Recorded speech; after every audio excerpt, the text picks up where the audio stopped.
આજે તમારી સાથે પુનર્જન્મનો એક સાચો કિસ્સો, એક સત્ય ઘટના રજૂ કરવાના છીએ. તો તમે લોકો પુનર્જન્મમાં માનો છો? પુનર્જન્મની વાતોના અનેક કિસ્સાઓ સામે આવતા હોય છે, પણ શું ખરેખર પુનર્જન્મ હોય ખરો?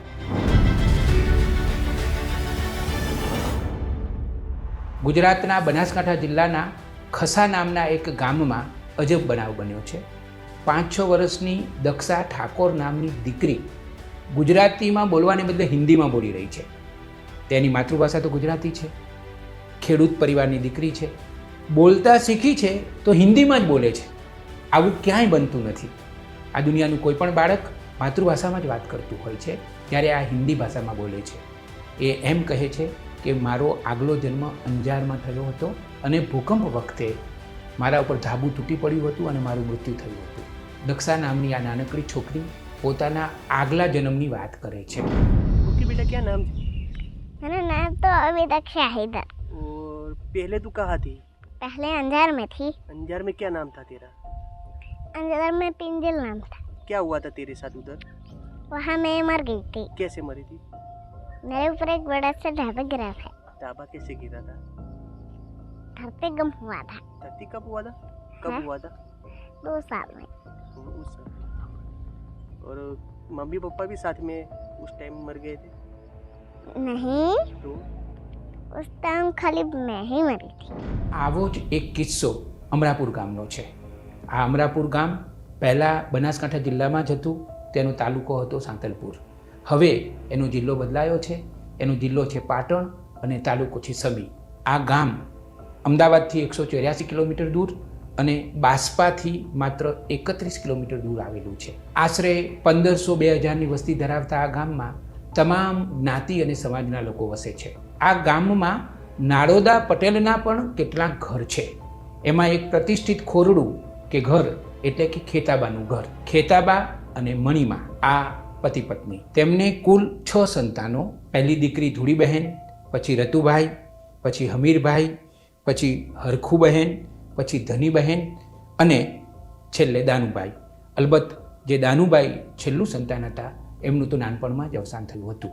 મણિમા અને ખેતાબાનું જે ચોથું સંતાન હતી હરખુબહેન, એ કંઈક 6-7 વર્ષના હતા અને તેમનું નિધન થયું. એ વખતે અમરાપુર ગામમાં ઝાડા, ઉલટી અને એવો એક રોગ થયો હતો અને એવું કહેવાય છે કે લગભગ 65 જેટલા બાળકો એ રોગચાળામાં મૃત્યુ પામ્યા હતા. એમાં હરખુ નામની ખેતાબાની દીકરીનું પણ મૃત્યુ થયું હતું. હરખુનો અમરાપુર ગામમાં જન્મ થયો હતો લગભગ 1963માં અને તેનું મૃત્યુ 7-8 વર્ષની ઉંમરે થયું, એટલે એ વર્ષ હતું લગભગ 1970. અમરાપુરમાં મૃત્યુ થયું એ પછી હરખુનો બીજો જન્મ સૌરાષ્ટ્રના ગામમાં થયો. માતા પિતા બંને શિક્ષકો અને બ્રાહ્મણ. જોશી પરિવારમાં જન્મી ત્યારે તેને નામ મળ્યું ઉષા. ઉષા નાની હતી ત્યારથી જ તેને પોતાનો આગલો જન્મ યાદ આવતો હતો. તે પોતાના માતા પિતાને પોતાના આગલા જન્મની સતત વાતો કર્યા કરતી હતી. જેમ કે એ કહે કે મારા માતા પિતા તો ખેડૂત હતા, અમારે ખેતર હતા, અમારે ગાયો હતી, અમારે ભેંસો હતી. પોતાની માતાને નાનકડી ઉષા એમ કે તું તો સ્ટવ ઉપર કે ગેસ ઉપર રસોઈ કરે છે, પણ મારી માં છે ને એ તો ચૂલા ઉપર રાંધતી હતી. નાનકડી ઉષાની આ વાતો સાંભળીને તેમના માતા પિતા અને પરિવારને ખૂબ નવાઈ લાગતી. તેમને થતું હતું કે આ કઈ અજાયબ વાતો કરે છે. અને હા, આ નાનકડી ઉષા ગામનું નામ પણ બોલતી કે હું અમરાપુર ગામમાં જન્મેલી હતી, મારો આના પહેલાંનો જે જન્મ હતો એ અમરાપુર ગામમાં હતો. હવે ગુજરાતની વાત કરીએ તો લગભગ 25થી વધારે અમરાપુર નામના ગામ છે. અમરાપુરનો બીજો અર્થ થાય છે વૈકુંઠ નગરી. એમના માતા પિતાને થતું કે આપણે અમરાપુર જઈને તપાસ કરવી જોઈએ કે આ દીકરી જે વાતો કરે છે એ સાચી છે કે સાચી નથી. કોઈકે કહ્યું કે પાલનપુરની બાજુમાં એક અમરાપુર ગામ છે. તો થોડા વર્ષો પછી પોતાની દીકરીને લઈને તેઓ પાલનપુરની બાજુમાં આવેલા અમરાપુર ગામમાં પણ તપાસ કરવા ગયા. જોકે જે દીકરી બધી વાત કરતી હતી એવું એમને કંઈ મળ્યું નહીં, એટલે નિરાશ થઈને પાછા ગયા. જેમ જેમ ઉષા મોટી થતી ગઈ એમ પોતાની વાતો કરતી જ ગઈ. હવે એક વખત એવું બન્યું કે વેડ નામનું એક ગામ છે, જે ગામ આ અમરાપુરની બાજુમાં જ આવેલું છે. અમરાપુરથી લગભગ 9-10 કિલોમીટરના અંતરે આવેલું વેડ ગામ છે. તો વેડ ગામના કોઈક વ્યક્તિઓ ત્યાં ગયા અને જ્યારે એમને ખબર પડી કે આ અમરાપુર ગામની વાત કરે છે ત્યારે એમણે ઉષાના માતા પિતાને એમ કહ્યું કે અમારા ગામની બાજુમાં અમરાપુર નામનું ગામ છે, ત્યાં તમારે તપાસ કરવી હોય તો કરો. હવે એવું બન્યું કે કોઈક સામાજિક પ્રસંગે કે એમ કંઈક ઉત્તર ગુજરાતમાં આવવાનું બન્યું, એટલે એ લોકોને થયું કે ચલો આ બાજુ આવ્યા છીએ તો અમરાપુર જઈને તપાસ કરીએ. એ લોકો વેડ આવ્યા. એ વખતે અમરાપુર ગામમાં એસટી બસ કે એવું કોઈ વાહન જતું નહોતું, તો વેડથી એમણે બળદગાડું ભાડે કર્યું. વેડથી તેઓ બળદગાડામાં બેસીને અમરાપુર આવ્યા. બળદગાડાએ અમરાપુરમાં પ્રવેશ કર્યો એ પછી તો ઉષાને તરત બધી ખબર પડવા માંડી કે આ મારું ગામ છે. એ ગામના ઝાંપે દરવાજે જ ઉતરી ગઈ અને શેરીમાં ચાલતી ચાલતી પોતાના ઘર આગળ જઈને ઊભી રહી. અમરાપુર ગામમાં શેરી પૂરી થાય એટલે એક ચોક આવે છે, જે ચોકમાં નવરાત્રિને બધાની ઉજવણી થતી હોય છે. એની જમણી બાજુ ખેતાબાનો મોટો ડેલો છે. ખેતાબાનું ઘર બહુ જ વિશાળ અને એમાં ગાય ભેંસ પશુપાલન પણ રહે અને ઓસરી પણ મોટી અને ઘણા બધા ઓરડાઓ.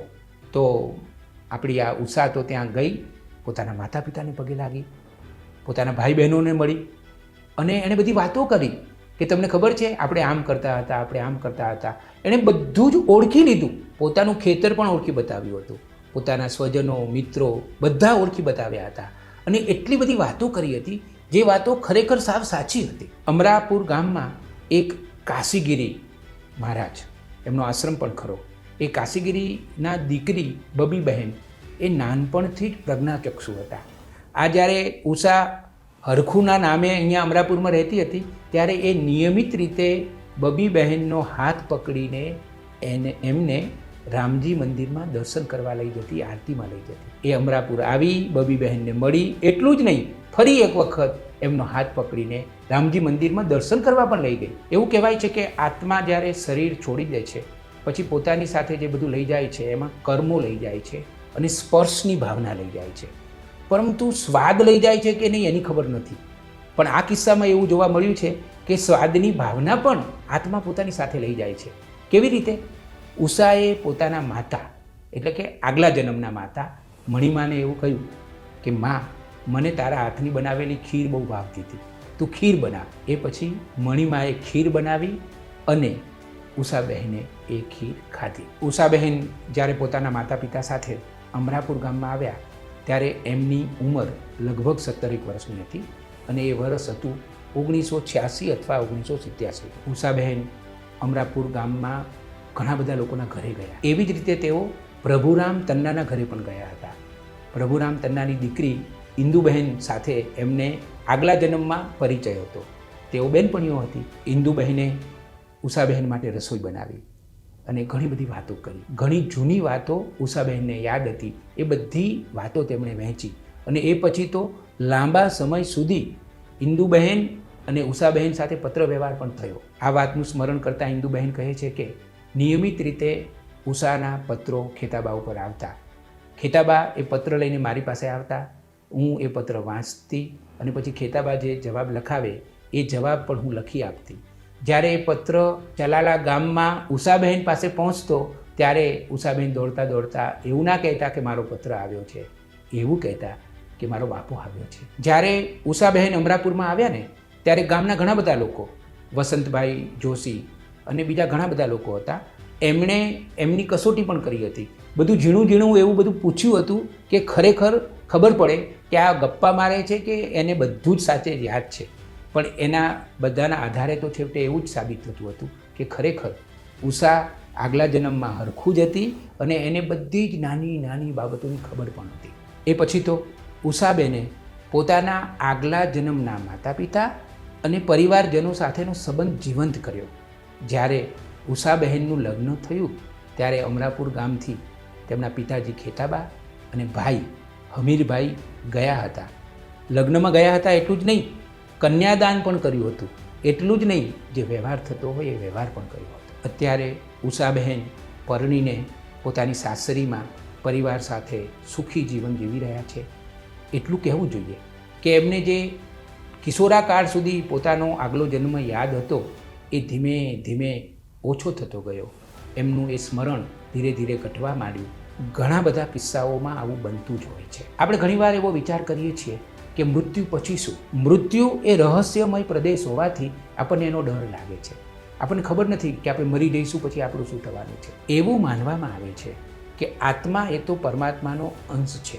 જ્યારે વ્યક્તિનું મૃત્યુ થાય છે ત્યારે આત્મા મનુષ્ય દેહ છોડી દે છે અને ઉપર ચાલ્યો જાય છે અને એ પછી એનો બીજો જન્મ પણ થતો હોય છે. આ બધા કિસ્સાઓ એવું સાબિત કરે છે કે બીજો જન્મ હોય છે. આવો જ એક કિસ્સો અમેરિકાનો પણ છે. અમેરિકામાં કેથરીન નામની એક મહિલા હતી. એ ખૂબ જ અજંપો અનુભવતી હતી, ખૂબ જ ડર અનુભવતી હતી. હતાશા અને નિરાશામાં એ સારું જીવન જીવી શકતી જ નહોતી. ડગલે ને પગલે એને તકલીફ પડતી હતી. એ પછી એક મનોવૈજ્ઞાનિક ડૉક્ટરે એની સારવાર કરી. એને પોતાના 86 જન્મો યાદ આવતા હતા. ડૉક્ટર તમામ જન્મો યાદ કરાવતા ગયા અને જે નબળી બાબતો હતી એ પૂછતા ગયા અને છેવટે કેથરીન એકદમ સાજા થઈ ગયા હતા. એનો પણ અમે એક સ્વતંત્ર વિડીયો બનાવવાના છીએ. તમને પણ આવા પ્રેરક, પોઝિટિવ અને જીવનને બળ આપે એવા વિડીયો જોવામાં રસ હોય તો તમે ચોક્કસ નવી સવાર યુટ્યુબ ચેનલને સબસ્ક્રાઈબ કરજો, એને પસંદ કરજો અને અમારા આ વિડીયો જોઈને પ્રતિસાદ પણ આપતા રહેજો.